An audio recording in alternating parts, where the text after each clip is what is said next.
உலக உடல் உறுப்பு தான தினத்தையொட்டி ரெயின்போ குழந்தைகள் மருத்துவமனை சார்பில் சென்னை பெசன்ட் நகர் கடற்கரையில் உயிர்காக்கும் விழிப்புணர்வு வாக்கத்தான் நடைபெற்றது.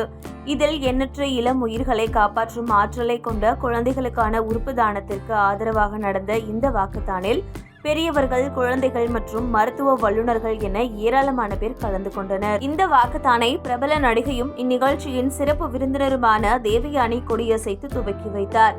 உடல் உறுப்பு தானம் என்பது பலரது வாழ்க்கையில் மிகப்பெரிய மாற்றத்தை ஏற்படுத்தும் செயலாகும். அது குறித்த அதிக விழிப்புணர்வை ஏற்படுத்த வேண்டும் என்பதை நோக்கமாக கொண்டு இந்த நடைப்பயணத்திற்கு ரெயின்போ குழந்தைகள் மருத்துவமனை ஏற்பாடு செய்தது.